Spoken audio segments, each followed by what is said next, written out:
Hey everyone, we're live. It's Arsenal Fan Circle once again. The show that you cannot do without. It is Interlull Sunday, and I thought, what better time to take our time talking about Arsenal. We did sort of a preview of our season on Thursday night in the West Ham game, but now I think it's a good time to dive into the Europa League and take a look at what's happening. We've got some time to think about it. 11 days till that first tie against Slavia Prague.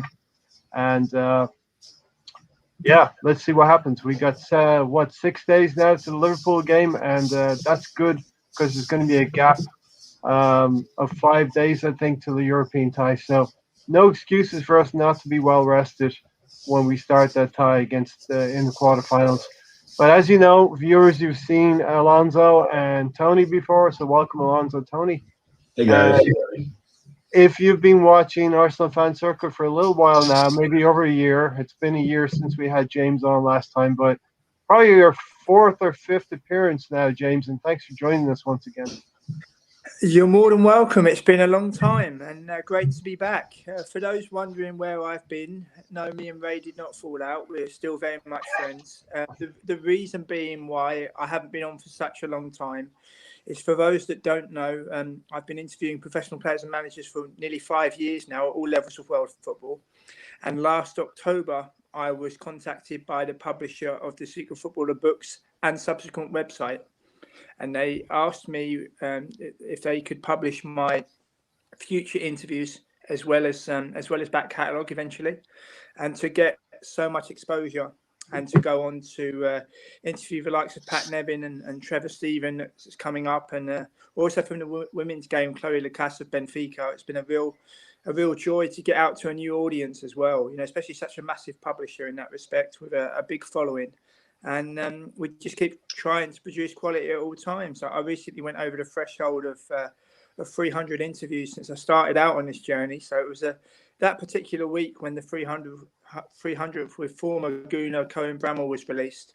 I kept thinking back to the early days of when I would go to places in the Netherlands where I'm based, where Dutch people hardly go, to interview players and managers that nobody had ever heard of, and then to kind of look back on a wonderful portfolio with the likes of Viv Anderson, Jamie Carragher, Bob Wilson, Graham Potter, Danny Cowley.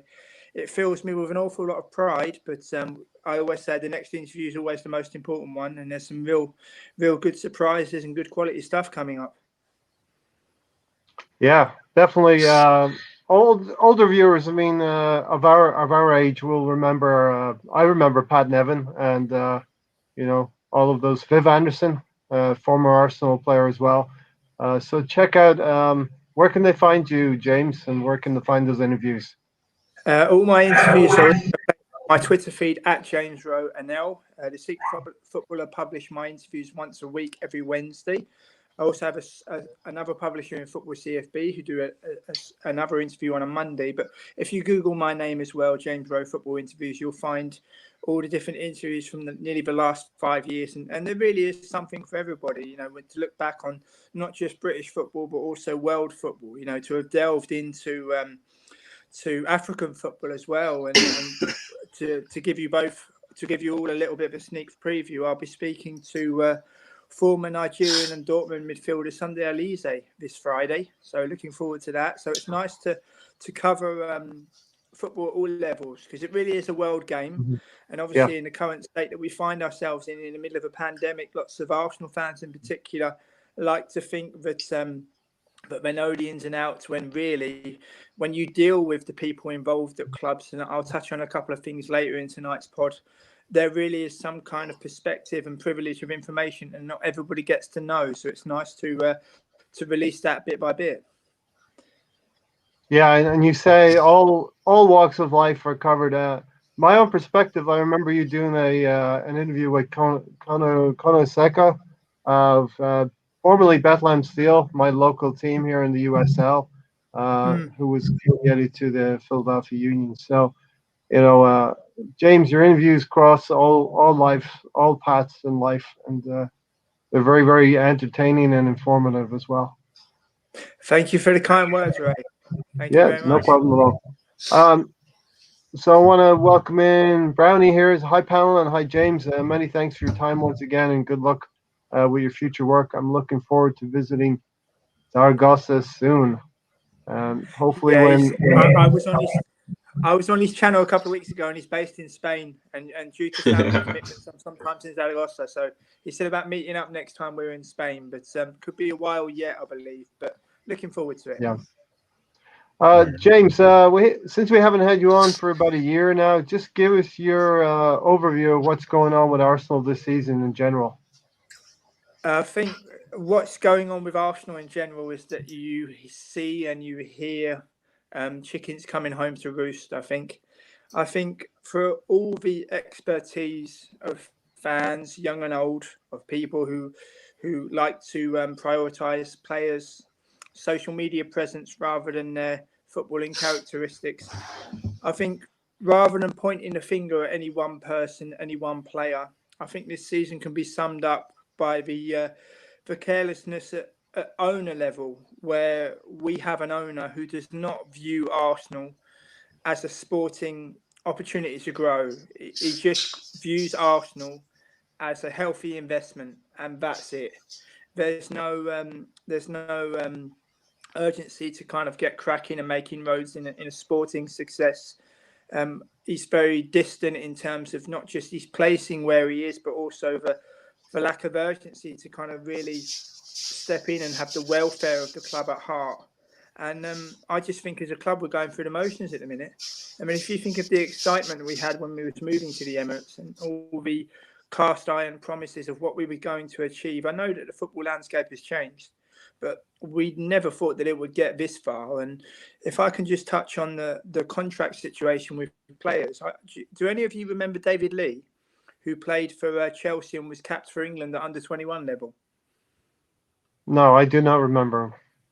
Well, he, after his playing career, he became a scout at Arsenal. And I interviewed him a couple of weeks ago, and he said, I loved my time at Arsenal. It was a fantastic time, fantastic club, great people to work for. Everything was going so well until we was all made redundant. And he was made redundant having recently signed a contract extension. So when you see all these Arsenal fans dictating who Arsenal have got to buy or dictating who Arsenal have got to sell, very few realise, or advocating giving a big contract to a big player, very few realise that the ramifications of that means that a scout who was doing sterling work at the club, who'd recently signed a contract extension, gets relieved of his duties. And all the financial implications of that. And I just think at the moment as a club, I always said that this season is all about getting through the season in one piece. And yes, we're in Europe. We were quite lucky against Benfica. Obviously, Olympiacos, we did very well. Not in the second leg, of course, but also coming up against an informed Slavia Prague. And when you haven't won a European trophy for 27 years, 27 years is an awful long time. I personally can't understand how, when you've got an owner who's not proactive, when you've got a coach who's still very much learning his trade, and players who appear to still be that a little bit too comfortable, I'm not entirely sure if those are the ingredients to end our European hoodoo. Because I think, particularly with the younger generation of fans, and I respect everybody's opinion, a lot of those fans have never seen Arsenal win the league, and they certainly haven't seen Arsenal win a European trophy. I've been supporting the club for more than 30 years, and before the COVID outbreak, I'd often return from the Netherlands, where I'm based, to London to watch games. And in terms of that Cup Winners' Cup side, we spoke about it before, Ray, when we won in '94, how special that was. How the odds were stacked against us. That entire journey was so special. And I put that achievement up in terms of memory, right up there with the '98 vintage, the double of 2002 and the Invincibles, in terms of pure pride of what Arsenal fans felt.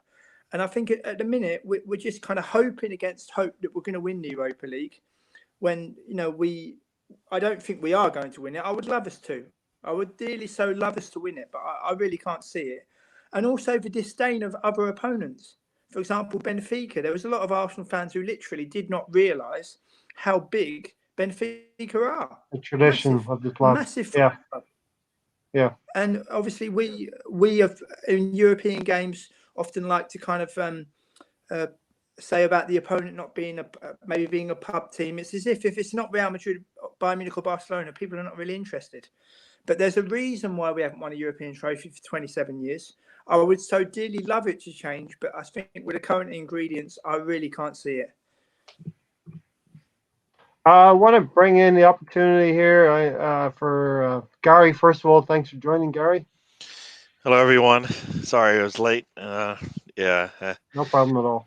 yeah, I have like a monthly family call, which sometimes runs over.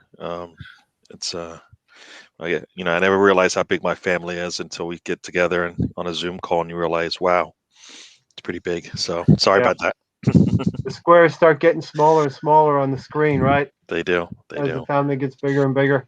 Yeah. So wanted to open up Alonso, Tony, or Gary. You got any questions for James? Fire away.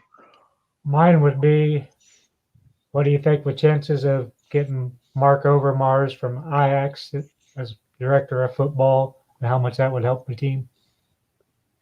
Well, I'll answer the second part first. Yes, it would help the team enormously, but I think people anticipating that he'll leave Ajax and all go straight into work, I think is a little bit 2 and 2 together and coming up with 5.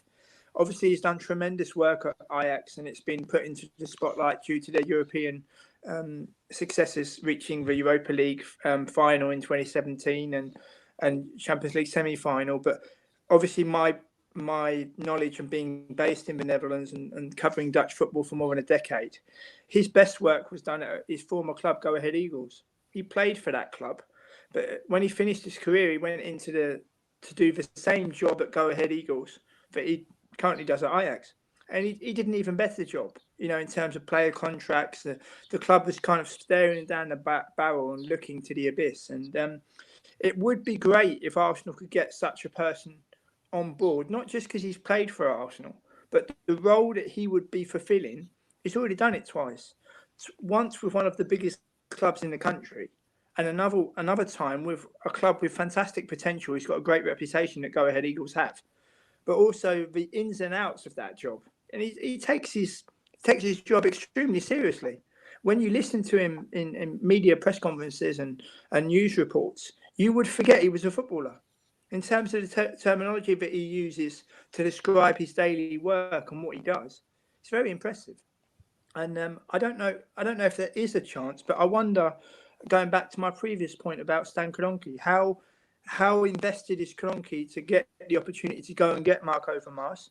And would he like to come? Can we offer him the possibility to do the work that he does? Because the Arsenal model and the Ajax model is completely different. People like to say it's the same. The Ajax model has always been youth. Youth has always been the lifeblood and the bloodline of the club. When you go to a game here in the Netherlands, you'll see a young Ajax player from the academy doing in excess of 800 kick-ups and keeping uppies at the side of the pitch whilst players are warming up. And they'll get kind of encouraged by the crowd, and whenever, it still amazes me now after being in the Netherlands nearly 15 years, that whenever a debutant of the club makes their debut for Ajax first team, whether it's against FC Twente, RKC Waalwijk, Zwolle, or even in Europe, they are encouraged and really, really backed, and the fans really want to see them do well. And I just think with Arsenal fans at the moment, we've got the older generation who's seen those successes. We've got the people that have caught the tail end of those successes, and the younger fans who haven't seen any of it. And I'm a little bit old-fashioned. When I first started supporting Arsenal, Paul Merson was my hero, and he remains one of the greatest Arsenal players I've ever seen. He's still in my top 3. And when I was a young kid, very impressionable, trying to do the Paul Merson shooting from distance, even the goal celebrations, much to my mother's dismay. And I get the impression with the younger generation that there's a lot of older Arsenal fans who can identify players and tell them and recite goals and tell the fellow fans what made them so special. And I get the impression with the younger generation that in the case of Aubameyang, for example, he's got a gold Lamborghini. He's got a presence on social media speaking to certain influencers. But what about his footballing ability? There's kind of like a disconnect there in terms of different fans and memories. And so it'll be very interesting to see what happens. But I think first and foremost, Mark Overmars will be taking a bit of a break. and be interesting to see what he does next. Real quick question then from the assembled, James. Do you think Wenger was kept out of the loop of our board's real intentions or ambitions in hindsight? That is a great question. I've been on many podcasts through recent months, and I must say that is an excellent question. Really, really good. I'm not entirely sure. What didn't help is how Wenger treated that money as if it's his own, when it's the club's money. You know, when you can sign Didier Drogba from Le Mans in France for €100,000, when you're haggling over money for Mark Schwarzer or Gary Cahill, you know, this is, you think of the budget that a Premier League club has. I think he was just obstinate at times. And, you know, I'm not that old, but I remember when we had Yaya Toure on trial. We had Yaya Toure, who went on to do wonderful things for Barcelona and Manchester City. We had him on trial. And I don't think it wasn't so much that he wasn't being good enough, but he was subsequently loaned out to Beveren in Belgium. Sorry, my apologies. And he just had many oversights transfer on the transfer side of things. But I don't know if he's kept out of the loop, but I think it didn't really help how disjointed the board actually was. You know, there wasn't many football people. The board really was a mess. Really was a mess at the time, the latter years of Wenger's reign, right? Absolutely, but a great question, I must say. And Gary, we could probably have fielded a whole team of players that we missed out on. You could probably name a full 11 Arsenal players that we missed out in the transfer market that went on to, you know, do good things in the future. One other question then, James, before we get into the meat of this podcast here, the Europa League. Stan asks, what is the role of Vinay at the club? Does he have the experience for that role? No, I don't think he does. Personally, I do not think he does. I think it's very much a job for the boys at a board level. You know, when you think of how clubs are run and different modules, and you think how the progression of different clubs. Take Slavia Prague, for example. Slavia Prague, who we're facing in the quarterfinal, is often known as obviously the eternal rivals of Sparta Prague. But they've come to the fore through good recruitment. They've got a very good manager. And I think we'll see a lot of intensity in both legs against Slavia Prague. And I just hope that we don't underestimate them. But I think that we're just kind of going through the motions. We need an owner who's hell bent on putting Arsenal first, who's not afraid to make unpopular decisions, who's not afraid to say, well, I'm not going to give you any money for another defender because we've already got 11. You know, and what about the pathway for the young players? I know Gabriel has had a great first season, but before Arsenal signed Gabriel, he was playing for Troyes in France and Dynamo Zagreb.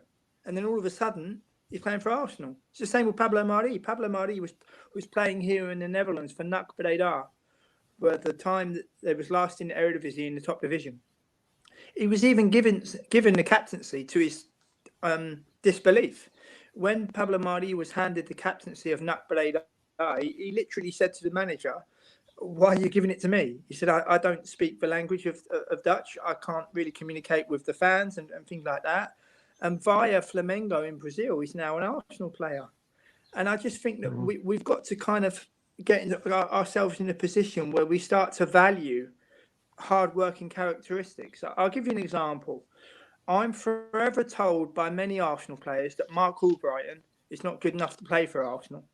Mark Albrighton is a Premier League winner and was as important to Leicester in that Premier League season win as Riyad Mahrez was and Jamie Vardy. I recently interviewed Dean Hammond, who played for Leicester, and he was saying that in that season in particular with Mark... Seems to drop James there for a little bit. He'll come back in, I'm sure. Internet signal might not be what he would want it to be. Well, Alonso, so we're going to start talking about the Europa League. 11 days to go. Yeah, can I ask James a question if he comes back before we jump into that? Coming right back in. Yeah. James, Gary had a question for you anyway. Yeah, I just I know Okay. you. After you, Gary. Yeah, no, I'm just gonna because I know you were talking a little bit about Arsenal as a whole, and I was just wondering from your perspective, what parts of Arsenal have you seen that you could probably say are an imprint of Arteta? Where is Arteta kind of influencing Arsenal as it is today, and is it yeah? I guess I'll leave it at that and let you expand if you want. Well, I think the mentality of the younger players. I think you can see that it's obviously helped to aid the mentality of the younger players. And obviously, Unai Emery was the one to give the likes of Saka and Smith Rowe their bows and to give them their debut. I think it's helped a lot with the mentality of the younger players. I think obviously when you see him barking orders from the touchline, obviously that's very much his thing. But I think he's still very much learning on the job. There's a world of difference between being a number 2 and a number 1, regardless of level. There really is. There really, really is. And to go from being Pep Guardiola's assistant to Arsenal's main man is a bit of a jump. And he's still very much learning on the job. I mean, yes, I'm delighted that he's won the FA Cup, but he's still very much learning on the job. And when you think about Arsenal managers in the past, with obviously George Graham had his stint at Millwall, obviously Arsene Wenger was at Monaco, and there is no substitute to experience at that level. Because this isn't fantasy football, this isn't FIFA, this is real life football. And I think in the case of the younger players, he really has helped. But it'll be interesting to see what he does going forward. I think he needs a trophy this year to really build on things, and obviously improve the league position as much as we possibly can. But before I was unexpectedly cut off there, and my apologies, the wonders of technology, I just wanted to elaborate on my point about Mark Albrighton, where a lot of those balls over the top that Leicester had when they won the league, they were pinpoint passes. They never fell out of the sky. And I've often been told by Arsenal fans, "Oh, Mark Albrighton's not good enough to play for Arsenal." But yet he was a key component in a Premier League winning season. How on earth he's not been capped by England, I don't know.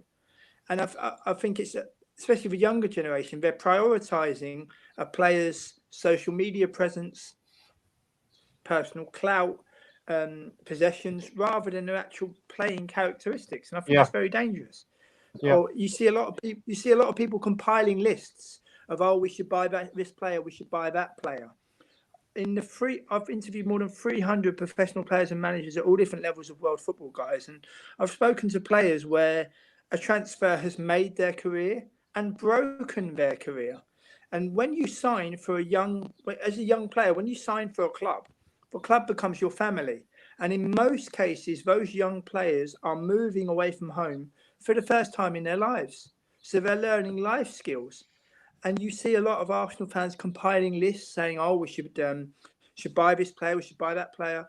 But you don't know their personal circumstance. Maybe they don't want to leave. And with all due respect, this summer, any player that Arsenal targets as a young player, what's to stop that young player saying, how can you guarantee that I won't end up like William Saliba, where William Saliba couldn't even get a game for the under-23s and was subsequently loaned back to France.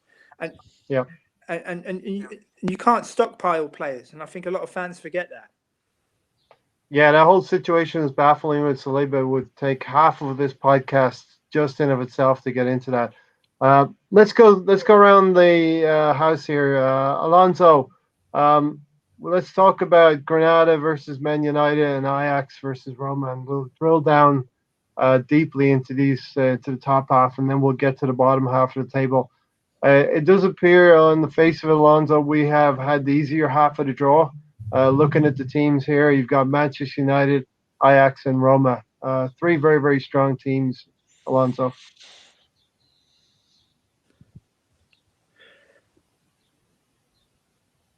I think you might be on mute.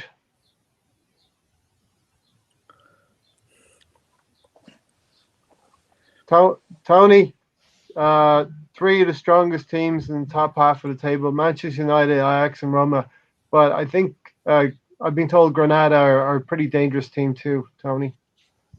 Yeah, they're better than people give them credit for, but Man United should still win both of those legs. Ajax and Roma is probably going to be a toss-up, be the best of the ties of the quarterfinals. Gary, how do you see both of those? Let's take Granada versus Manchester United, and Manchester United have come through some difficult ties, notably against AC Milan in the last round. Yeah, I mean, it's kind of like what Tony said. I feel like they're strong enough that they should be able to handle that two-leg affair and come out with the win and move on.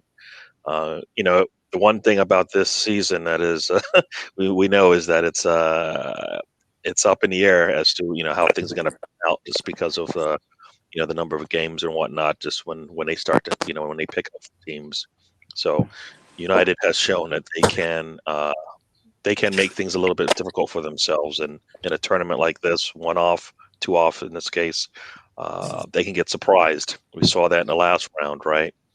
The Spurs were out, and nobody expected that, even with the goals that they had going in, the goals that they had going in. So it's anybody's, but I think if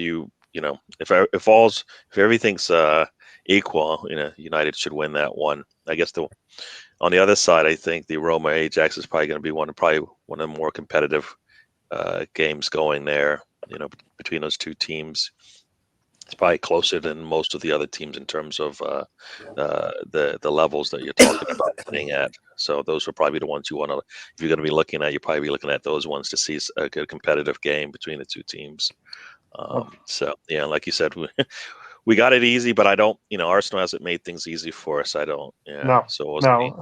Well, just because we're in the bottom half of the supposedly easier half of the table does not mean it's going to be easy for us. Arsenal and very often have played down to the opposition and been able to lift our game against the better lights in the competition as well, historically. James, are you looking forward to an Ajax versus Arsenal final? Now there's a question. I'm not so sure. Obviously, should that happen, I am an Arsenal. Oh no! It happens, man. Yeah. So I think Alonso, James was saying, should that happen, he is an Arsenal man, and first and foremost, it'll be Arsenal. But I think personally, he would like to see Ajax versus Arsenal, without speaking for James, of course. Yeah. So I'm sorry, Ray. What was the question you asked me? Sorry, man. Just basically the top half of the table here. Let's talk about Granada versus Man United, and then Ajax versus Roma. Yeah. So Man United are always a good team to play against, and I don't know much about Granada, but I think Man United are very well set to beat them. I think they're very talented, and I think that right now in the table they're very good. So we'll see what happens, and also Ajax and Roma. I think that Ajax are a good team. They're a very coached team. They're a typical Dutch team that build with the youth, and they have a free flowing football that I think everyone enjoys. And I think Roma, they're always a good team too. So it should be interesting how it works out between I think Ajax and Roma, because I think they're going to play. We're not playing Man United. Yeah. James, before you were telling us you're an Arsenal man first and foremost if they come up against Ajax. Absolutely. Oh no, we dropped him again. He's going to come right back into it in a second here.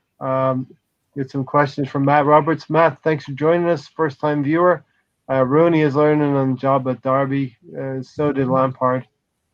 Stan said Mikel should be learning behind the wheel of a Prius. Not a Lamborghini. Not a Lamborghini. James. Yes, my apologies for the technical faux pas tonight. I do apologise. It's certainly It's not every time you say Ajax, the you get wonders of dropped out. I know that's a very sharp observation. I think I'll just say that the local team from Amsterdam, and I think maybe something will happen there. But for me personally, it would be a very personal game because I first came to the Netherlands as a 19-year-old gooner in the away end of the Amsterdam Arena for the 0-0 draw the Champions League second group phase back in 2000. And Oh, this is going to plague This is going to plague us. I've noticed that anytime Arsenal come up against supposedly lesser opponents, they play at a pace that counteracts Arsenal's pace. But I also think dissemble that Arsenal play down to these teams. Gary, what do you think about that? Yeah, I was gonna say the exact same thing. I think we're essentially a young team, not really young in this. Let's see, not young in the sense of age, but just young in the sense of growing into what is the new Arsenal.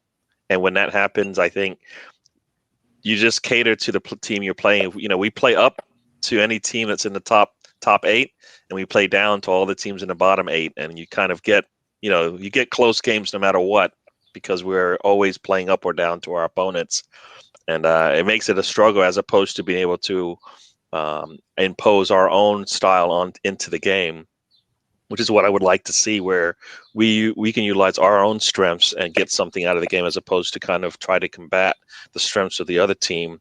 And right now, I don't think we're a team that can do that. I think we're better off when we're playing towards our strengths. You saw it I think we saw it in the North London derby for the first 75 minutes. That was Arsenal. In the last 15, that was us trying to do something that we just can't do right now as a team. Be able to hold. Yeah, just hold on to a game like that. I think we're not there yet. I think if we maybe press them a little bit more, maybe we, they're down a man. Maybe we get that next goal and then we take it. We take all the, we don't stress ourselves out for the last 15 minutes. So yeah, that's how I feel on that one. Sorry, James. Hopefully your signal can stay up. We want to hear you. Let's hope so. Once again, at very strange times. I think it's Amsterdam's way of getting me back. Talking about this, the potential final. But I think it would be a very personal game for me personally, because to come here as a young man and to subsequently move to the Netherlands on not on the basis of that game. I always wanted to live abroad, and there were other facets. It wasn't just about a football match. But I think if the two teams were to meet in the final, having not played for 15 years, I think it would be very special, but very personal as well. But there's only one winner for me, and that would hopefully be Arsenal. That would be the team I would be supporting. But there's a long way to go. This tournament is anybody's. Even Dynamo Zagreb against Villarreal, people writing them off. People already explaining the Unai Emery narrative, but it's not as simple as that. Who would have thought that Slavia Prague would beat Rangers? Who would have thought that Molde would beat Hoffenheim? That Dynamo Zagreb would come behind from Tottenham to beat Tottenham? So it's anybody's cup, and I think we've got to feel a little bit of pressure, because to be such a massive club and to have seen all our competitors winning in Europe as well, Chelsea, Manchester United, Liverpool, now it's our time, and we've got to push it home and do our best to try to win the tournament. Yeah, James, you want to expand on the point Gary was making? Young players, it could be the consequence that we play down to the opposition, because we do have young players, and then consequently they can up their game and help the senior players against the bigger teams in the competition as well. So we see a lot of even, typical Arsenal struggling through lower opposition, what we would term as. Well, I think it's a great point. It's a really, really good point. But also the enthusiasm of the youth players and having done so well. I think the senior players as well have also got to up their game, because yes, it's great to win an FA Cup, but we've got to, to win it, to be part of that team that wins in Europe for the first time in 27 years could be very special. And, the younger players sometimes need guidance as well. They can't do everything on their own. and it's going to be a real team effort. And I think for me personally, the dynamic of this game, where we are at home first and then away, I think we've really got to try to win the home leg convincingly. Against Benfica, first, a very strange scenario where first going to Rome and then going to Athens and then having the traditional home and away tie against Olympiacos.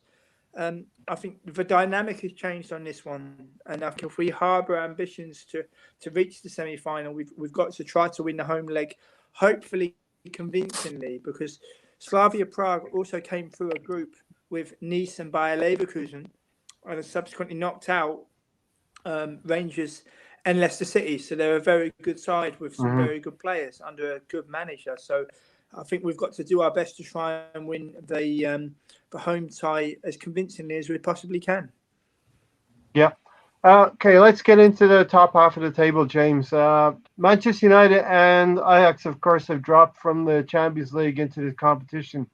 Does that give you, in your opinion, does that give them a slight advantage in terms of they have been playing in a better competition for part of the season, or do you see a lot of parity still between the other 6 teams and the 2 that I just mentioned that have dropped from the Champions League? Well, first and foremost, it's an awful rule. It's an awful rule. How can failure in one competition be rewarded, go on to be success in another? So how can failure be rewarded in that respect? So I think it's an awful decision, but it's something which has happened in recent years. You saw, for example, if you look at the pattern of Europa League finals in recent years, even last year, Inter Milan, Sevilla of last season's competition, one dropped out of the Champions League and one had been in it from the off. So maybe we'll have the same thing this time around again. But it is quite strange, and also people writing off Granada. They had a great result to win in Eindhoven in the group stage. That's when you knew that they had something about them. And I can see Manchester United going through over 2 legs, but I don't think they'll win in Spain. I think Manchester United will win through in the home leg against Granada. And with Ajax Roma as well, this tie was played for the last time, I think, nearly 18 years ago in the second group phase of the Champions League, when they was in both teams were in a group with Arsenal and Valencia.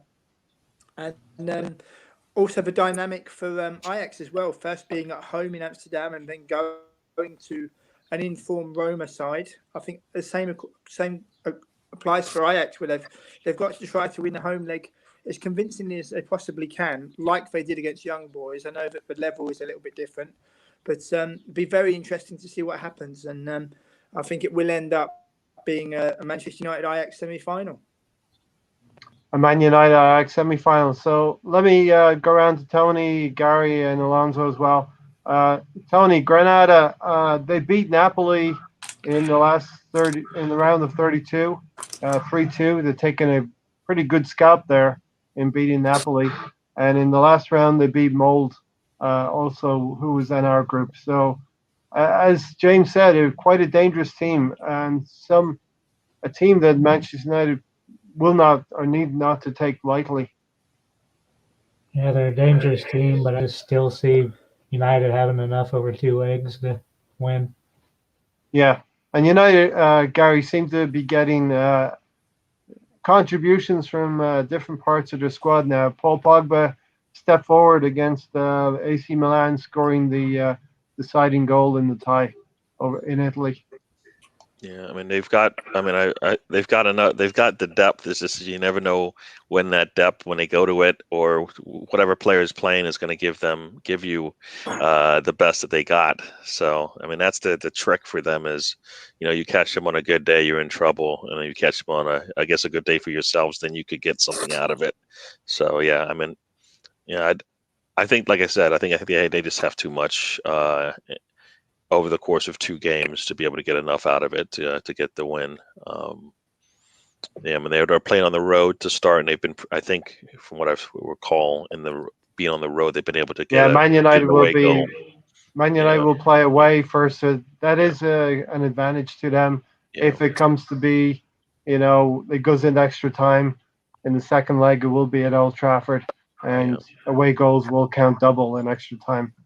Alonso, do you see Man United progressing as well?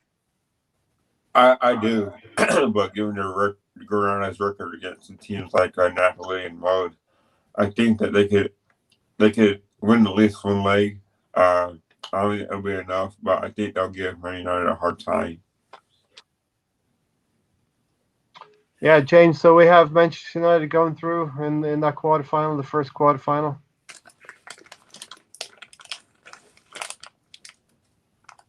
Yes, I believe so. I think over 2 legs. I'd be surprised if they win in Spain, but I think being at home in the second leg, I think they'll edge through to the semi-finals, I believe. All right, let's have you take the Ajax Roma one then, James. How do you see that one panning out as well? I think that Ajax will win here in Amsterdam, and I think it will be a draw in Rome. So obviously maybe perceived as a little bit of bias, as they are the club that is literally on my doorstep, and having followed Dutch football in the Eredivisie for more than a decade. But I just think, they're 11 points clear in the Eredivisie with a game in hand. They've got great players full of pace, such as the Brazilian Anthony, David Neres. Dusan Tadic is doing very well. Young players as well that are really coming to the fore under the guidance of a good manager in Erik ten Hag. He's a really highly rated manager, and for all those Premier League clubs thinking that they can prize him away from Ajax, by his own admission, he wants to go to Germany. He did a Dutch interview a couple of weeks ago where they asked him about his future and where he would like to go, and he said that he would like to go to Germany. So I think that will be Erik ten Hag's next destination, in all honesty. James, let me get your thoughts. Stan puts answer instead of Q. Thoughts on Donny van de Beek's time at Man United so far? Were you surprised that he went there, James? Yes, it appeared to be the worst kept secret in Dutch football that Donny van de Beek would go to Real Madrid. It appeared to be a question of time, really. It appeared to be literally a question of when it's going to happen. And then all of a sudden he rocks up at Manchester United and doesn't play as much. This is a player who's captained Ajax to successes, has shown leadership. I feel quite old having been there when he scored his first goal for Ajax and seen him come through the youth academy. And particularly in the last 2 seasons, you really saw his presence on the pitch. I'm not saying he didn't have it before, but particularly in the last 2 seasons, you really saw that. And it just goes to show the fine-tuning of selecting your club carefully. Like, do any of you guys remember Philip Sandler, who signed from Pek Zwolle to Manchester City? Nope. Well, I was one of the first people to speak to him when that deal was signed. I went from Amsterdam to Zwolle to speak to him, and I said that it's a bit of a strange transfer from Pek Zwolle to Manchester City. I said, how did that happen? He said, well, they really sold it to me. He said, I can remember my medical taking a complete age, and he said they told me that I would be training with the likes of Sergio Aguero and David Silva. He subsequently went to Manchester City, was only really involved in the under-23s, and loaned out to Anderlecht, and is subsequently returned to Manchester City again. And I think the Donny van de Beek situation can be summed up perfectly by the former Dutch legend and AC Milan legend Marco van Basten. Marco van Basten managed the Dutch national team as well as Heerenveen. And he was on a sports channel a couple of weeks ago, and he was asked about Donny van de Beek. And the translation of what he said it's not healthy. He said it's not healthy for such a young player with so much experience to not be playing. And it just goes to show how carefully you have to pick a club. I can understand the bright lights of such a big club coming in for you. But going back to my previous point, guys, for young players going abroad the first time, they're learning life skills and most occasions learning how to cook and look after themselves. The club becomes your family. And you've got to wash choose your own carefully. clothing. There's never a guarantee. But he's lost he's lost a lot of time. He's lost a lot of time in terms of playing so far this season. Yeah, these kids are teenagers and just getting out of teenage years into their early 20s. A lot of the time, they don't even know how to wash their own clothing. They've been putting that in a basket for the For mother, example, right? I mean, these are all the life skills. And for example, yes. Tony, do you think we were talking about Donny van de Beek, and do you think Manchester United bought him with a view to letting him bed into the team? It's forward planning. They're allowing him to get used to the environment, as we're talking about with James here, and he will have a role in the latter part of the season, maybe next season even. I don't see him having much of a role this season. He might next season. I think they thought he would adapt faster than he has. He probably should have went out on loan, but he didn't. So we'll find out what he has next season. And Gary, I think you ladies plan to buy Donny van de Beek, but you can't tell how a player like Scott McTominay has progressed as well within the United team. That maybe he has taken some of the room away from Donny van de Beek's playing time at United. Sorry, repeat that part again. I'm sorry. Just caught me. Manchester United may not have known how well Scott McTominay, for instance, would have regressed this season, and may have planned those minutes for Donny van de Beek. But Scott McTominay obviously has taken a huge step forward in the last year, and maybe that's taken some time away from Donny van de Beek's minutes on the field. I mean, should he have taken as much as he has? I'm not sure about that. I mean, if you listen to some of the United fans, they kind of feel like, that Van de Beek deal should have gotten. He should have been able to get some time on the field.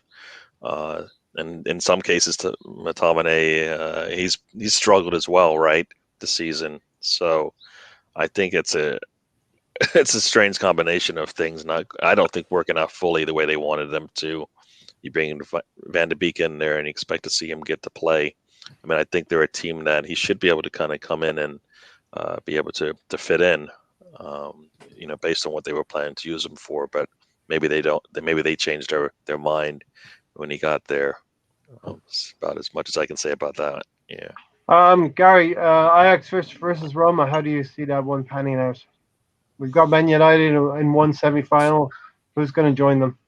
Yeah, I mean, I think it's going to be Ajax for that. I guess, I guess I'll follow suit with James on that one, but I think it'll be a really good game. I think, making it this far anyways, just it's not gonna be easy, of course, but if you play your game, you should be able to get through.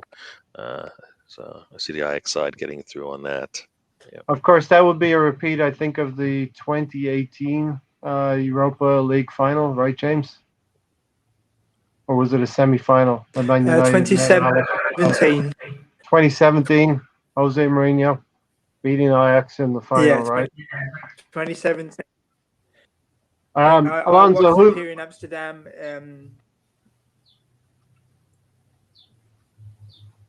Alonso, who have you got in the second quarterfinal there, Ajax versus Roma? I'd like to see Ajax progress. I think that as an Arsenal fan, we still have I don't know about you guys, Gary, Tony, and Ray and James. That I wanted Mkhitaryan to work out here at Arsenal. I really liked when he came here. I thought that he had a lot of things he could offer Arsenal, but I think that Ajax is just still a good enough team to progress and play Manchester United in the semifinal. Yeah, James, that will be a mouth-watering semi-final. Ajax versus Manchester United in the semi-final, if that comes to pass. It certainly would be. And be interesting to see what will happen, especially with the dynamics of which game is played in Amsterdam first and which game is played in Manchester potentially. But this tournament's had so many different twists and turns that until it's over and the winners are crowned, I think there'll be many, many different twists and turns to come still in the tournament. Yeah, I think the Granada men, the United, that the winner of that plays at home to start. So it should be yeah. So it's all laid out. Yep. Potentially Manchester United will be at home, and then they have to go to the Netherlands. So that, for me, that would put Ajax as slight favourites to get to the final. James, give you a smile there. Yes. Yeah, no, I believe so. Obviously, I may be seen as biased living in the city, but I just think that Manchester United as well, under Solskjaer, they haven't reached any finals. It's always been semi-final or a defeat or a quarter-final defeat in the FA Cup. And I can't see that changing. I can't see that changing. And I think that's also another facet as to why, if it is Manchester United Ajax, I believe Ajax will reach the final. Yeah, definitely. Manchester United in recent years seem to have been bridesmaids to a lot of competitions. Knocked out of the FA Cup even one step before the semi-final recently. So that can give me a little bit of a chuckle there. Hopefully they do get to the semi-final and are knocked out by Ajax as well. Okay, let's not take Arsenal Slavia Prague yet. We'll go to Dynamo Zagreb versus Villarreal. James, Zagreb, the slayers of Tottenham. That brought a smile to all Arsenal fans, right? Yes, but we've still got a job to do. I can understand the smirking and the rivalry, but we have also got a job to do. You know, it's no point us getting. We can do both, right? We can smirk and do our job, right? Yeah, well, yes, but we've got to remain professional at all times. Yep. And I think as well, with the Unai Emery narrative, people saying, "Oh, Emery against Arteta," I think the Villarreal will go through, but Dynamo Zagreb obviously knocked out Tottenham, and they're going to give Villarreal a tough time. And again, it comes down to the surprises we've had in this tournament. You touched on Granada, Napoli in the previous knockout rounds as well, and it's not as predictable as what people make out. It never is, and I think that Villarreal will go through, but I think Dynamo Zagreb will make life very difficult for them. Of course, James, you and I have been talking about Europa League probably for too many years now at this point in time, right? I remember over the years I agree. We'd like to be talking about Champions League sometime soon in the next few years. I remember us talking, and you were always cautioning there's always going to be a surprise team that comes out of these 8 and gets to the final. Yeah, I believe so. And an unfashionable team. If you go back into history. If you go back into history, Dnipro in 2015, Ajax in 2017, Marseille in 2000. So I know that a lot of people and fans of Arsenal and Manchester United are getting a little bit carried away of an all-English final, but I am 99.9% certain that it will not be an all-English final, for example. Mm-hmm. And of course, we hope it's United that are falling short at the semi-final stage, and we don't, of course, fall over our own feet here. Tony, Zagreb versus Villarreal. So yeah, as we mentioned with James here, storylines as Arsenal fans, we're looking at it pretty crystal clear, but it's never that way. Unai Emery versus Arteta. Yeah, I kept saying we were going to see it. I think we'll see it in the next round. Be a good matchup between the teams, but as far as Zagreb and Villarreal, I think Villarreal will probably squeak off one win and probably a draw. Gary, it does appear all signs point towards Unai Emery coming back to the Emirates and the storylines being written. Yeah, whatever that may be. Yeah, that's going to come. Once again, I think that's going to come down to how our defense plays. I think we've seen our defense struggle. I feel like we've struggled a bit in the Europa League the last couple of rounds, been able to keep a team out of the goal, and same things happen in Premier League for us. So at some point, we're going to need to be able to reduce our mistakes and our lapses of attention to detail when it comes to defense. And hopefully, that'll be this, for the next 3 sets of games that we have to play. But yeah, I mean, one thing I don't think Arsenal can do as a whole is probably look ahead or we have more than enough problems just looking in the mirror. So we got 2 games we need to play our best at.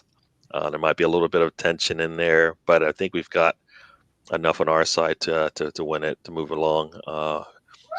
That Villarreal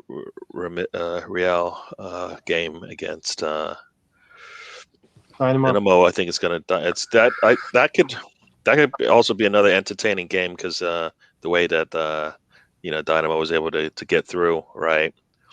Yeah, it would not surprise me if they would go through in that tie.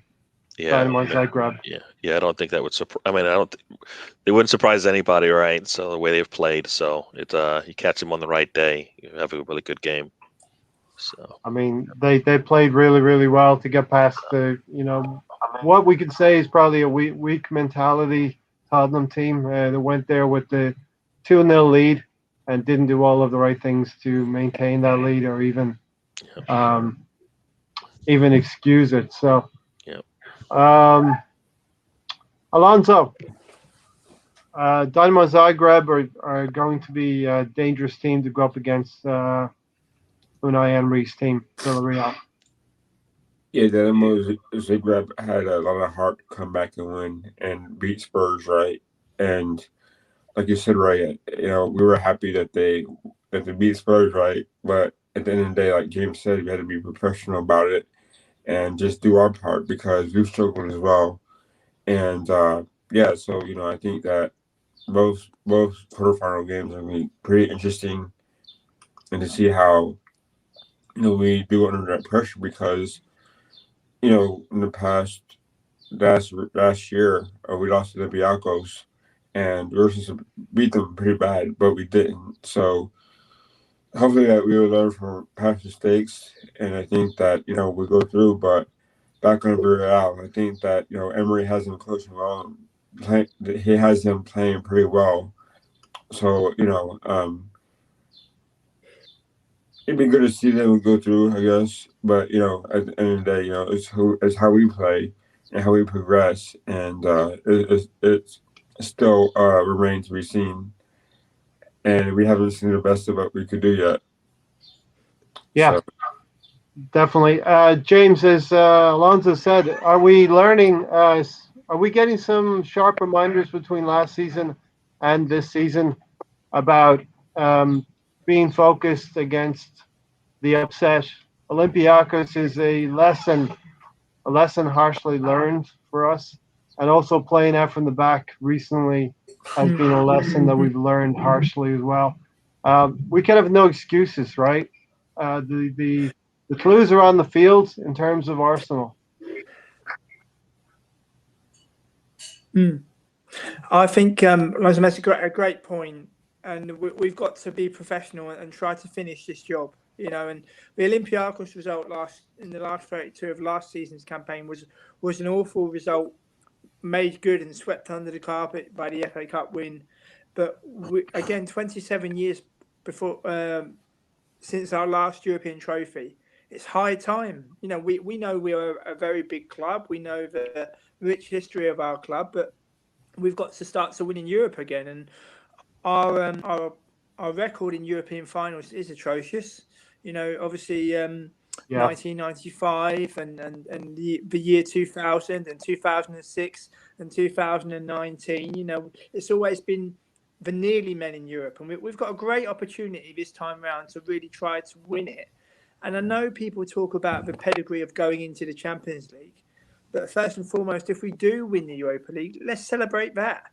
Because for the people that remember Copenhagen '94, we all know how special it was. And it seems, 3 generations ago nearly, and how much society has changed and football has changed.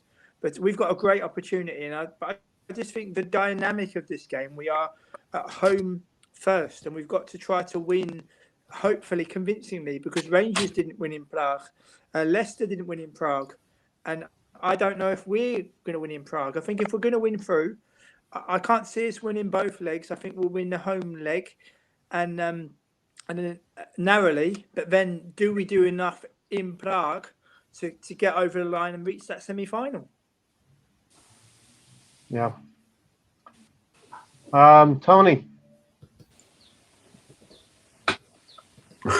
What? Arsenal versus Prague. How do you see it going? What we need to do, Tony, really is focus on the team in hand.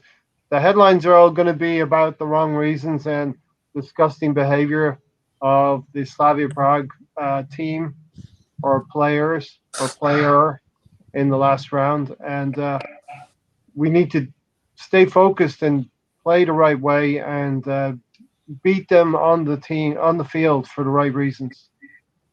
Yeah, we need to focus on the football and not the other stuff. To me, racism should have been knocked out 20 years ago in football when Thierry Henry was still doing the Stop Racism campaign. It's ridiculous. It's still part of football like it is. But as far as the game, I think, or a tie, I think Arsenal wins one and probably a draw on the other. Gary, what Arsenal fans have been saying in the last few years, we have a Champions League team. We're paying Champions League wages, but we don't have a Champions League team, right? And we need the team now to step forward and yet another chance in the Europa League to progress and go one further than 2019. Yeah, I mean, our wages are probably Champions League level. Yeah, but I mean, I don't think we're bringing in the players that meet the expectations of the salaries that they're on, not consistently enough to warrant them getting paid as much. Because we definitely deserve, the team deserves better. So that's probably more. At least that's the way I see it. But yeah, I mean, they need to. I mean, it's like I said. I think we all believe it's a culture change going on with Arsenal right now, and that if we see, we're gradually seeing bits and pieces of it. I think definitely from the younger players because they're more impressionable. The older players are kind of stuck in their ways sometimes, and they don't. They kind of get in their own way on that aspect. So yeah, it's going to be I guess a long change, but we'll see. We'll see. Yeah. As Stefan said, Rangers in the last tie, Rangers couldn't bring their own refs like they got in Scotland. Yeah. Remember, they were playing against Spurs. Let's not make them out to be better than they are. Good side Arsenal are more than capable of beating them. Well, you know what? When you're down, what is it? 2 goals, right? 2 away goals. Yeah. You expect that it's going to be, all they need to do is get the 1 goal, and maybe they can pull it out, and they weren't able to do that. So it's a small margin to come into and actually be able to perform and get the result you needed to. Right. Yeah. So, yeah. And Alonso, they say 2-0 lead is the worst lead to have in football at a halftime. Going into the second leg, it's effectively halftime in the tie. 2-0 up at halftime. The next goal pretty much decides what's going to happen. And Dynamo Zagreb were able to get it against Tottenham because Tottenham didn't go out and do the right things in the game. Well, they did the right thing. They didn't do it well, right? So, but I think that you're right, Ray. I think that sometimes, even it's having an Arsenal, right? I mean, we've had leads and they've been constantly blown because we don't take our opponent for granted because they may know something we don't know about them, but somehow they always come up with a win or they make it so hard for themselves. For example, like Gary was saying, like they're Olympiacos is 10 men down. Yeah, we don't punish them enough, and we just lay back and just play dumb football, and we give the ball away, and then they may score a goal. It depends on how we are defensively, and we have lapses. Our Arsenal have lapses, so and they don't ever get it corrected, and it's kind of discouraging because we want Arsenal to win it all, right? but they have mental mistakes that's cost them. James, do you think squad-wise, looking at the Arsenal squad, we have one of the better squads left in the final 8 on paper?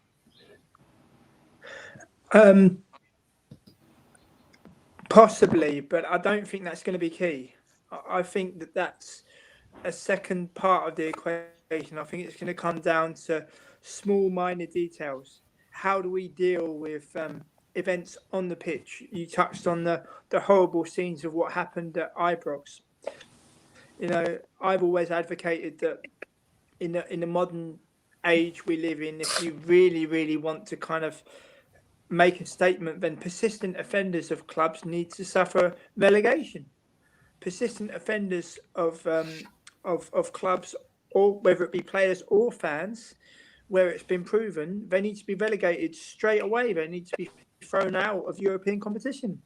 I remember, obviously, I'm based here in the Netherlands. I remember when Thierry Henry came to Eindhoven with Arsenal in, I think it was November 2002. And there were racist chants from the PSV Eindhoven fans.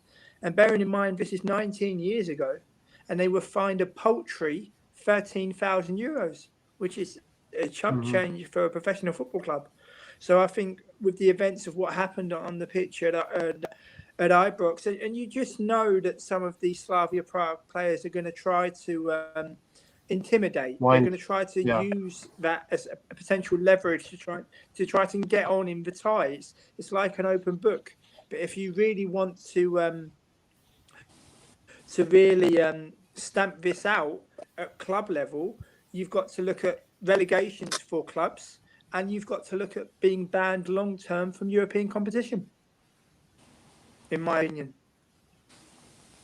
Yeah, you have a wily, older, more experienced maybe players who have been there, done that in terms of their experience on the field, and they will use every kind of leverage, legal or illegal, to try and get an edge in the game.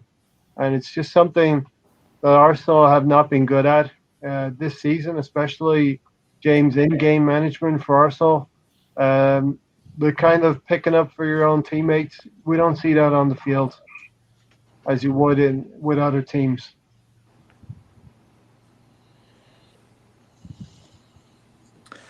You know. So James,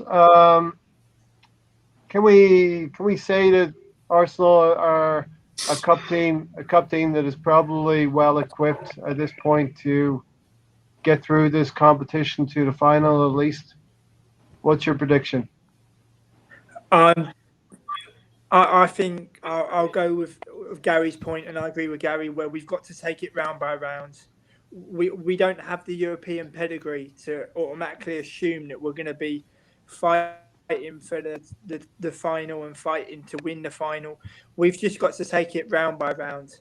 You know, we remember how disappointed we all were in 2019, especially with the way it all ended, having done so well against Napoli and Valencia and Rennes, and for it to finish the way it did. So we really have got to take it game by game, round by round, and try our very best to win our first European trophy in 27 years, because I don't believe we'll qualify for Europe. So I think that if we don't win this competition, we are out of Europe next season for the first time since, I believe, the 1995-96 season, which is a long time. So hopefully it will give us, if we're not in Europe next season, it will give us food for thought, where, you know, people have often said participation is the most important thing. Well, look at FC Porto. FC Porto have won the Champions League twice, in 1987 and 2004. I think they'll beat Chelsea. So FC Porto have come out of nowhere and are in the mix to maybe win their first Champions League. I think they'll reach the final, but that's just my personal opinion. And I think that we've often viewed participation as the main prize, when it's not. The main prize is to win it and bring joy to many, many fans. And we've got a great opportunity to do that this time round. And we've really got to take it with both hands. I'm gonna in a second open it up to Tony, Gary, Alonso to if you have a question, come forward with it. But I'm just gonna make this point as well. Since 2014 until the present day, Arsenal have been involved in finals one way or another, winning FA Cups. I'm just saying this is a pedigree that the club does generally get to the finals of certain competitions. We've even gone to EPL Cups, Cup finals, beaten by Manchester City, but the team, I believe, does know how to work themselves into getting into finals. I'm not going to sit here and say we're going to win the Europa League. I think it'll be very, very tough to go out and win the Europa League, but I think we will be able to get through our half of the table. Obviously, Unai Emery coming up against Arteta. If that goes wrong, all of the headlines will be, for the wrong reasons, obviously. But it will be a strange situation for the club if Unai Emery beats Arteta in the semi-final. It'll be something the club will have to swallow. Gary, Alonso, or Tony, you got any questions or you want to make any points? No, I was just gonna say the reason why I don't want to look too forward because I feel like this team, the mentality of the team isn't such that they can look at a deficit or a loss and turn it around the next game. Overcome it. Yeah, I mean, I feel like we need to kind of be consistent in kind of the way that we played it. We're not taking any big dips. Not getting too big on the wins because we've seen it where we kind of got some big wins and then the play seems to have dipped in the next game. So mentally, either they've turned it off or their approach going into the next game has been changed such that it gives a team a little bit of license to relax, and we can't do that. We need to play every game to win. So, this is a two-leg game, but there's a game in the middle that we still need to win, right? We need to be able to, ride and be trending in the right direction coming into every game that we have. So we had a big win, last time out. We need to have another one coming in, going in with that same mindset. So that's where I think we are right now, and that's kind of the fragility that I feel like the team has, in the sense that we don't have that leadership that can kind of look at look at some negatives and say, you know what, no, that's okay, we still got this, and that's kind of where I see Arsenal at right now. Yeah, Alonso, that's a great point. We don't seem to have the mentality to overcome big adversities against us, and we have no room for error in this competition anymore. Especially the situation with Aubameyang. He seems to be struggling in this whole season, and if he's the main guy who you're hanging your hat on to score all of the goals, that's reducing our margin for error even more. Yeah, and that's why we can't, as supporters, can't get our hopes up because, we will probably, but it's that mental lapse that they've been known to have, and we are Arsenal, right? We were one of the biggest teams in the world, but we let these little known clubs, or rather, clubs that we should beat, get to us. And like I said before, there's gonna be a lack of something there, and a lack of heart, where the other teams do have, where they're able to upset us, or there's a lack of something, but we don't have it just yet. And if we're down, and the Arsenal find themselves hard to overcome that a lot because there's no leadership, there's no accountability, and it's gonna haunt them if they do go down as one of these teams that we might play. So it's very frustrating as a fan because you think that we have enough experience to go get over that hump, and we don't. We don't have enough leaders, basically. Mm-hmm. Yeah, James, especially you and I, we've been supporting Arsenal for over 30 years. As a teenager myself, I lost faith in Arsenal on May the 26th, 1989. I didn't think we could do that. Like many Gooners, I guess, we didn't think we could do that, right? I lost faith that night. Actually, my own story was I went to work, I went to sleep not knowing the result. I woke up and found out the result in the morning, and from that point on, I told myself I would believe in Arsenal, but that has eroded over the last 10 or 15 years, 18 years, whatever it's been since 2004. A lot of things that Arsenal fans cannot trust or believe in the club right now, and it's up to the players and the staff and the club itself to turn that around for many Arsenal supporters, right? Absolutely, absolutely, and part of that is making unpopular decisions. If you think of the people we used to have at board level, Ken Fryer, Danny Fisman, David Dean, these were not only competent, Peter Hillwood, of course. These were not only competent businessmen, but also they cared about Arsenal. They really did care about Arsenal. And at the moment, we haven't got that. We've just got someone who views Arsenal as a healthy investment. And until that owner is gone, I can't see us making any progression mid to long term, regardless of what we do, whether we have a new manager or new players. And until a new owner comes in hell bent on putting the welfare of Arsenal Football Club first, I really can't see any long-term progression. But that once again is just my own opinion. Yeah, we need the players in the club now to start reinstating some of that trust we used to have in the Arsenal. Mahir, thanks for joining us. I know you were busy earlier, so do appreciate you coming in. Yo, we've got the full panel and we've got James back. That's fantastic. Yeah, so listen, we previewed the quarterfinals. We're just nice to see you again.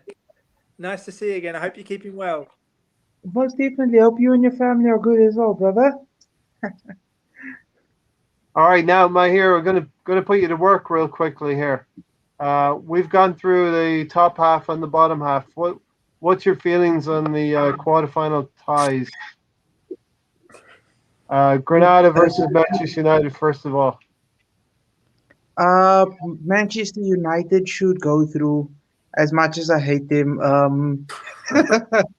they should be beating Granada.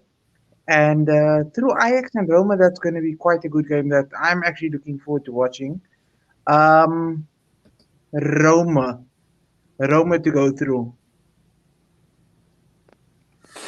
How do you feel about a you just went for Roma, James.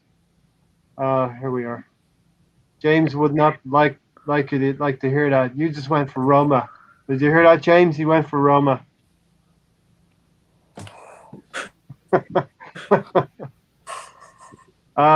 James is hoping for. Everyone's got their own opinion, and you have to always respect people's opinions. But be very interesting to see what happens.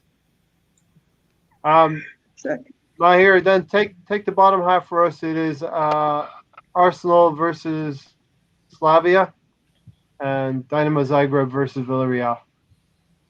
I think a semi, we might get something mad in the semis. I think it might be Unai Emery versus Arteta. So, hey, let's please, Arsenal, don't let all of us, the panel, and don't let your fans down. We need, by all means, to be going through to a final and winning the final. Anything else, getting knocked out earlier would be an absolute disgrace. Really, honestly, and truly. Yeah. If Arsenal won the Europa, it would give Kroenke the remit to put less money into the club, and that's Oh man, it's a catch-22 situation. We want to win the trophy, but that means, we still have an owner who is probably not as interested in the club and has been bailed out by the Champions League money that will be coming in.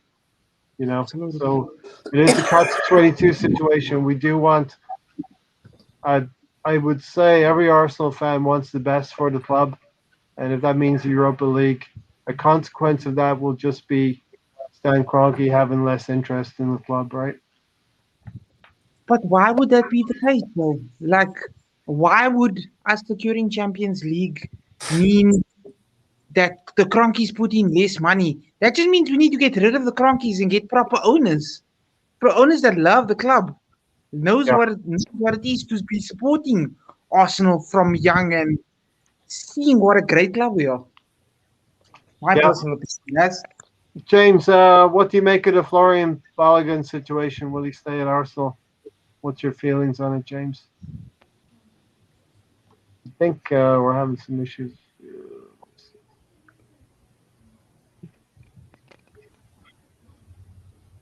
Hello. Go ahead.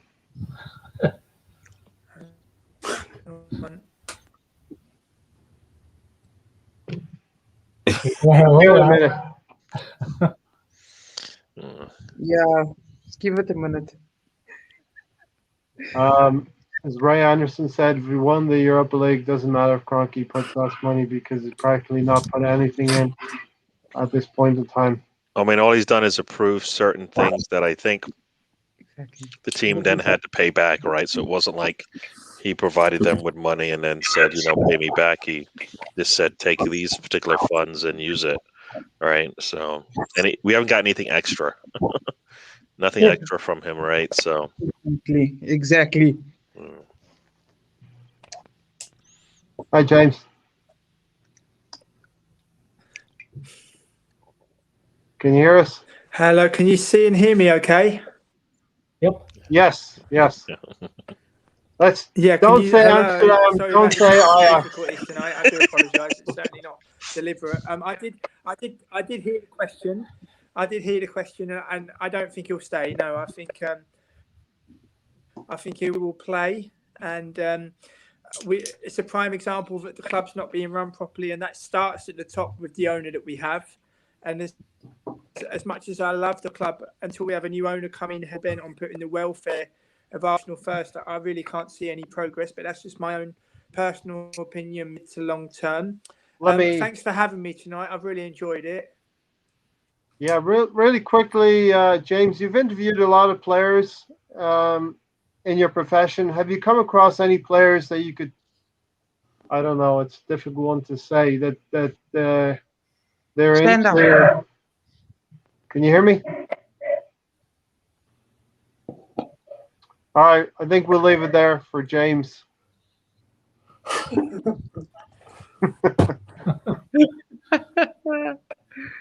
I will wind it up. He's in and out more than Alonso. In and out more than Alonso, that's right. Thanks, Tony, for that. Yes. Reminder. He's back. James. Hello. Yeah. Yeah. I'm sorry. I feel quite interested. I do apologise. Can you hear me? Okay. Oh. Yeah, we're good. Can you hear me all right? We're good. Yep. Hello? Yeah, we can hear you. Oh. All right. Well, listen, I think we did well enough. We did over an hour, and we had James for the majority of that time. So a couple of dropouts, a couple of things here and there. Let's try one more time. It's the interlull. We have plenty of time. This is not like it's the regular season. We don't start up again till next Saturday, Yeah. versus Liverpool. Ray, I just want to apologize to you guys also. It's just that it's an auspicious night tonight, one of the big nights. So I had to go and do my duties elsewhere in the mosque. Yep. You're welcome. No problem. James, thanks for your time. Drop it in. Really appreciate it. I drop it out. Drop it in and drop it out. You're more than welcome. You're more than welcome. Yeah, I just wanted to sign off in a neat and concise manner. Yeah, you didn't want to leave. You didn't want to leave unannounced, right? Yep.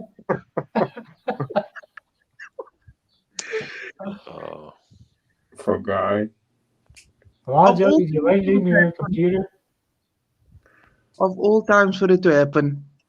Yeah, to me when I come in. Jeez, bad luck.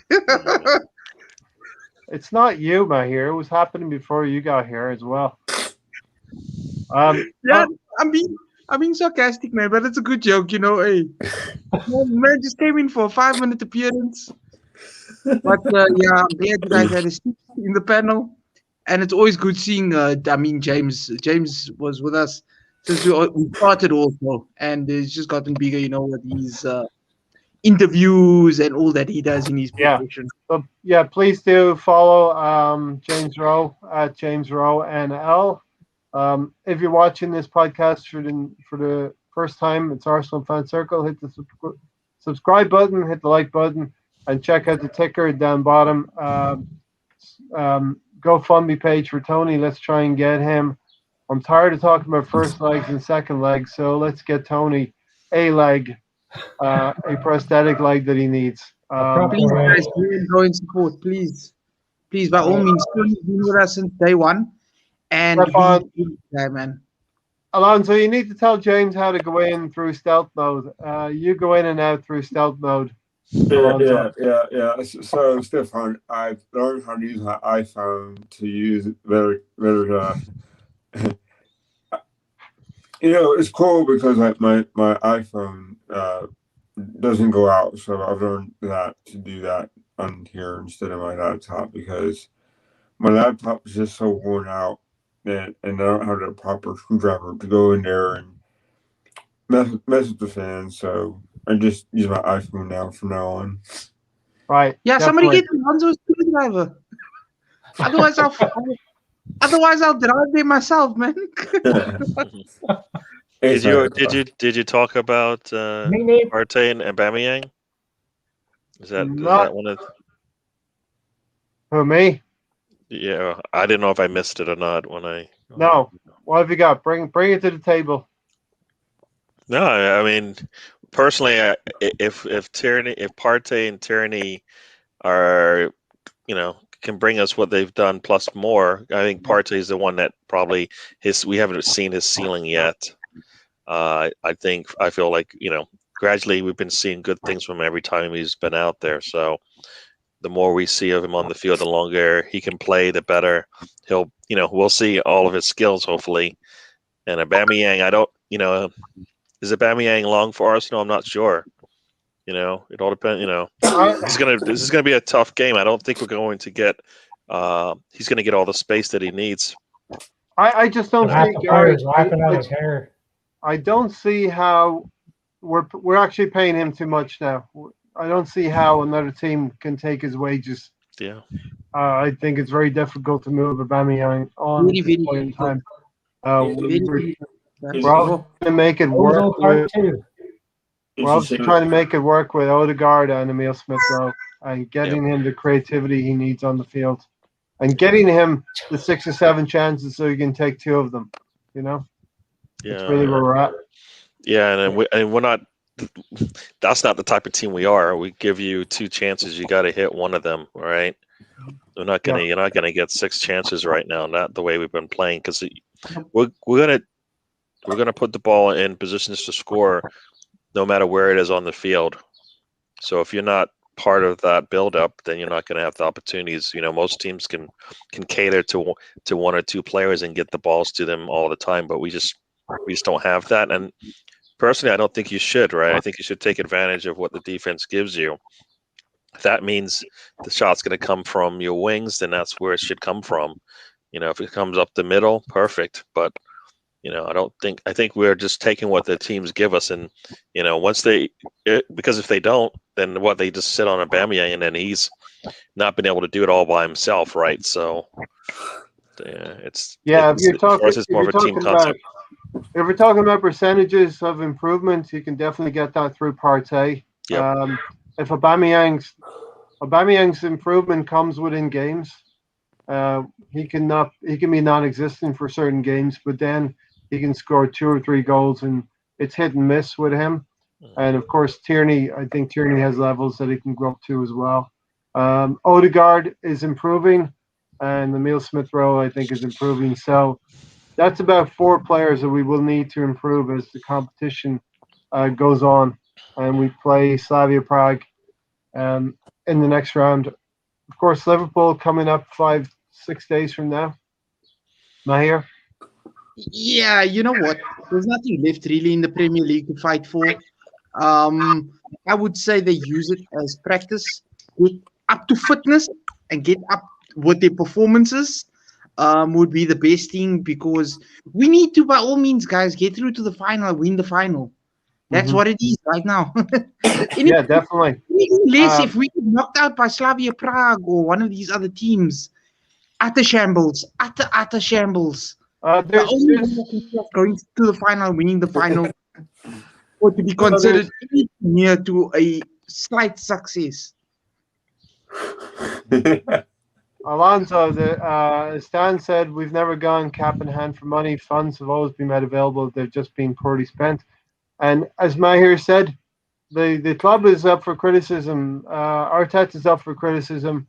If we don't beat a Slavia Prague team in the quarterfinals, if we don't beat Unai Emery team in the semi-final, and Arteta is going to face criticism.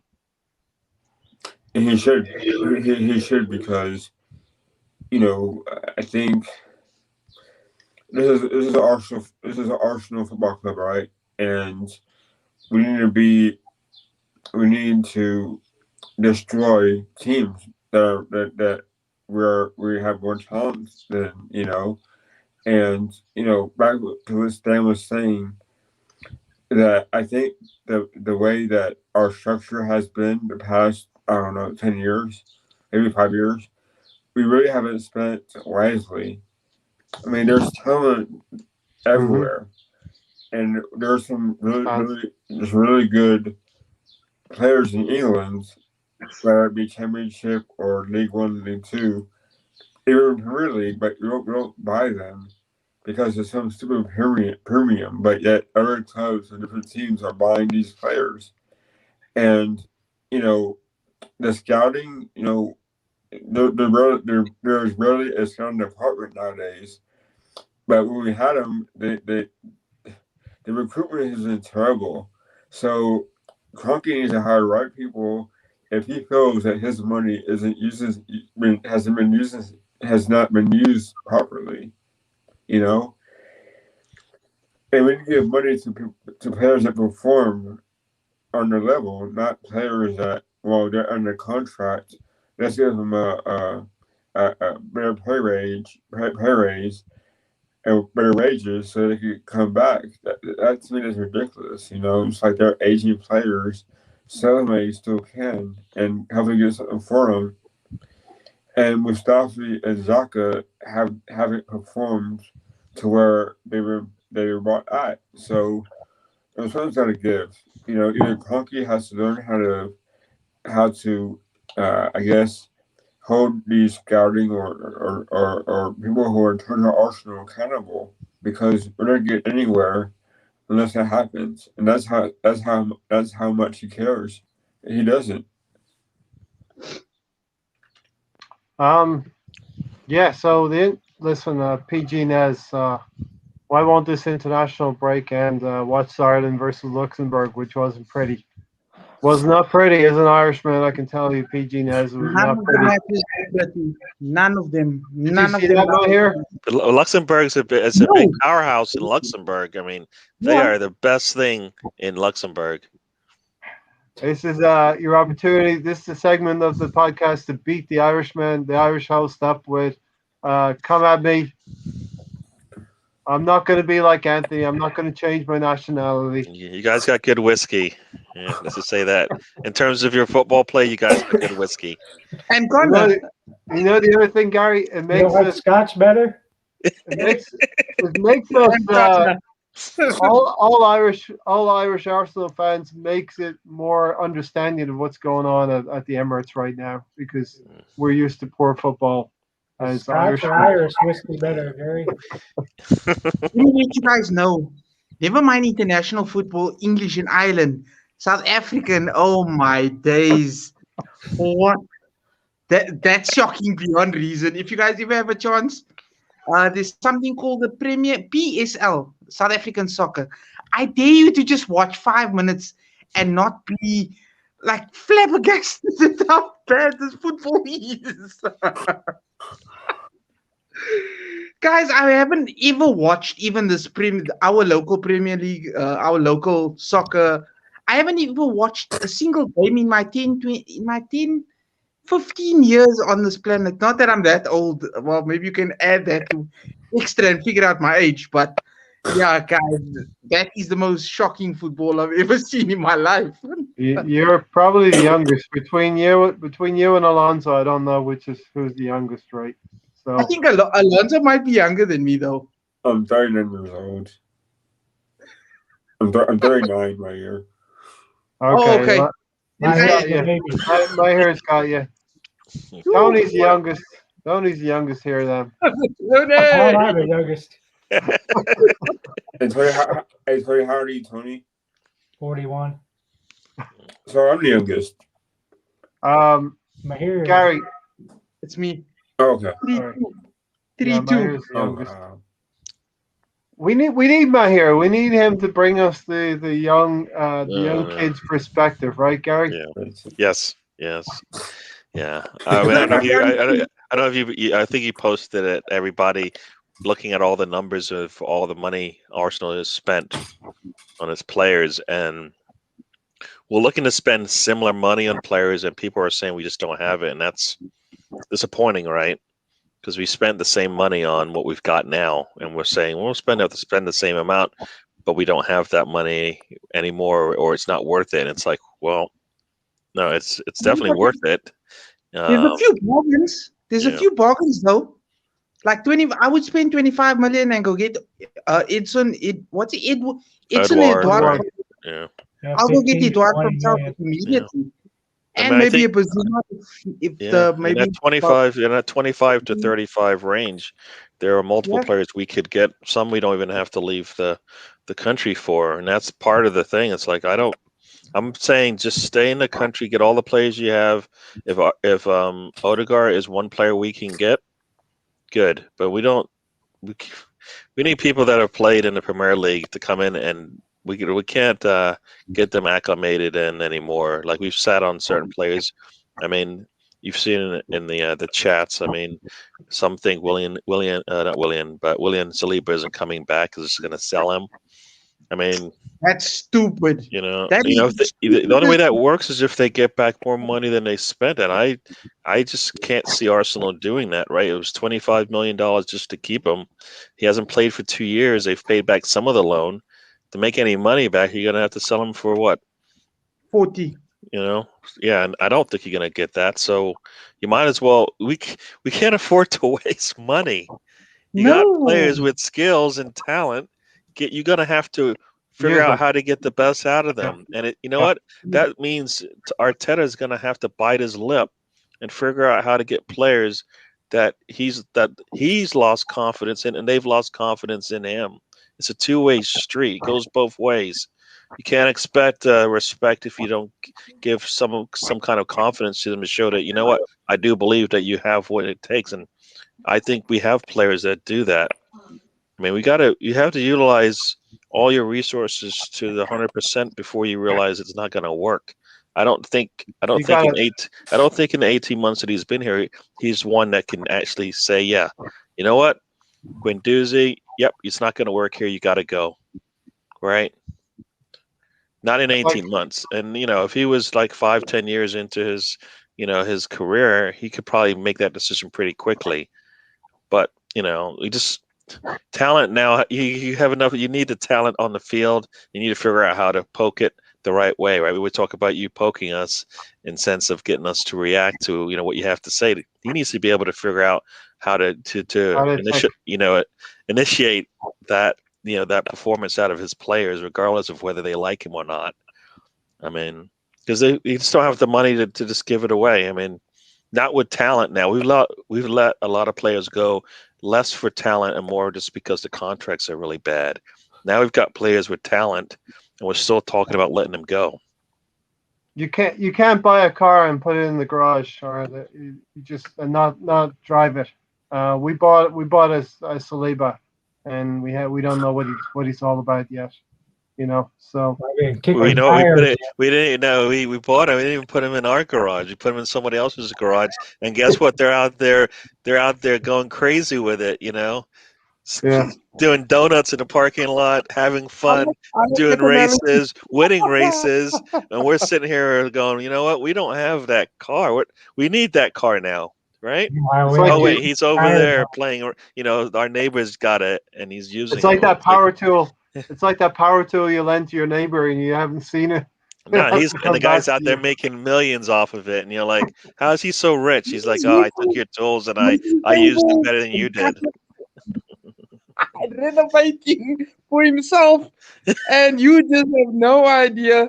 You're just like, oh man, I need to go to the shop and get a new one, and whatever the case is. Exactly. So we just bought it, lent it to somebody, and then we're gonna go buy another one. Oh wait, you know what? We're gonna sell it to you at a discount too. Oh, what?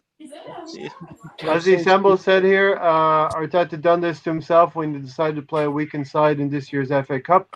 Totally agree with that. He put the spotlight firmly on himself and his decision making. He sacrificed the FA Cup to go long in the Europa League, and it's gotta pay off now, from right? day one, every game was going to count. We knew that every game should have counted from day one. You can't take games off. You can't, and it's not that it may not have even been the lineup. It's probably more of the mindset coming in. The team just did not look like, you know what, this is an FA Cup, and we need to to put it on the field. That's the other part of it, is we look at the lineup and go, that was disappointing. But also, how did you relay the plan to the team going in? Did they understand it was an FA Cup, the one that they just won? Because because the way we played was bad too. I mean, as much as we always say it's on the players, right? Well, you know what? It starts with the manager. Did he actually give them the right instructions to go out there and perform? Did they actually realize it's an FA Cup? Most teams know these types of things coming in, right? You don't have to explain that we're going to it's a North London derby, right? So once you see the team on the pieces of paper, so certain things the players have to do and certain things the manager has to do. All right. This has been the Europa League podcast. We're gonna get out of here, but I want to ask you a question of everybody. How have you been getting through the interlull, Tony, and what have you been up to? What have you been following? I've been watching Resident Alien. Really haven't been keeping up with any of the international football. Watched some of the March Madness basketball yesterday, but mainly watching Resident Alien. Stan the Man. Did you see Stan the Man in the final episode, in the latest episode? No, I'm up to the 6th episode. I got 3 more to watch before I get to see Stan. Yeah, I've been watching it. It's kind of a funny show. So if you have time, go check it out on the Sci-Fi Channel. Gary, what have you been up to? How are you getting through the interval? I have actually been watching some of it, the international games, just because I want to watch the sport. I want to at least keep it going at least a little bit. It's been terrible, in some respects. Definitely with the way the U21s have played, it was pretty bad. And watched the Ireland game, so. But yeah, I've been watching some shit TV shows, and so I've been getting through, I guess, and doing a little bit of exercising. Alonso, how are you getting through the interlull? So I've been sick actually. I've been sick and trying to get healthy. Been watching some TV. I was had a golf party yesterday. March Madness, of course. Watching basketball. Watching hockey. Watching the Flyers lose. Flyers win. They won yesterday as well. Thank God. And just basically trying to keep busy. I'm working as well, so.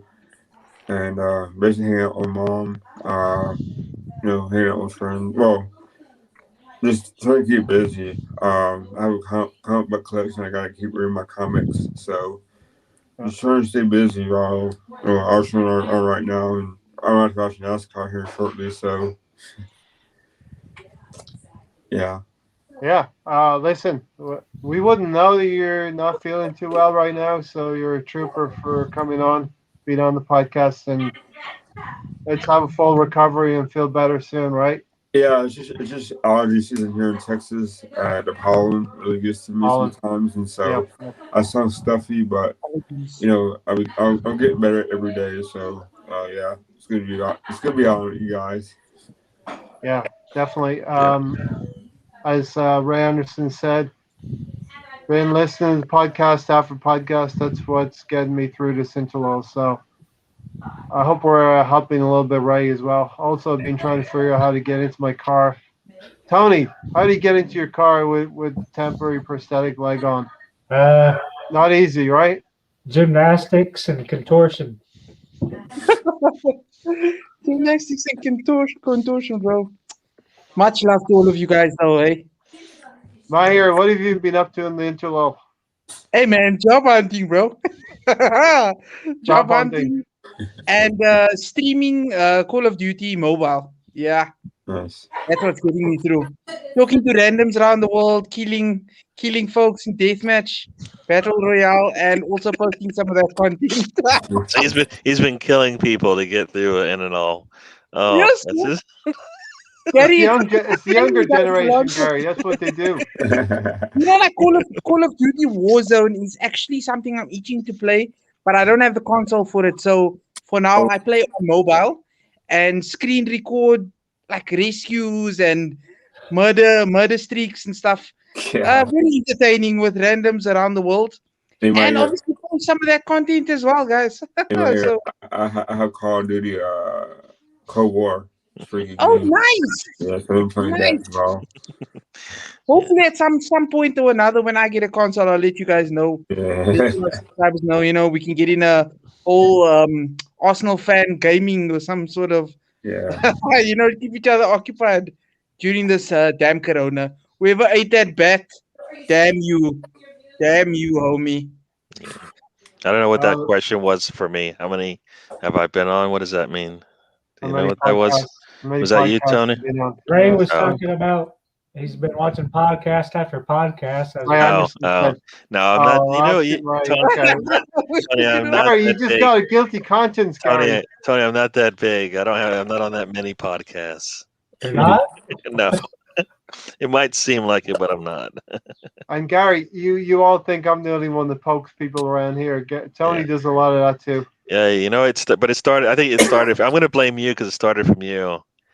See, that's how it all comes back to you every time, Ray. So no matter what you say, you started it. I guess, Gary, the buck stops with me, right? There you go. I don't even have On any this voice channel. to Ray pokes my bear and I get stuck in my bear trap. There you go. Exactly. Because you chase after him and he jumps over it and you forget. Boop, snap. We're just great debate. What? You're just great bait. Great debate. The great debate, right? Is that today? Yeah. I might do. Should I go live? Did you bring your tissue papers and your bandages and all of that? Should I go live or should I do it as a pre-recorded? Oh, you should go live. Come on. How many boxes of Lucky Charms does Ray have on standby? And Skittles.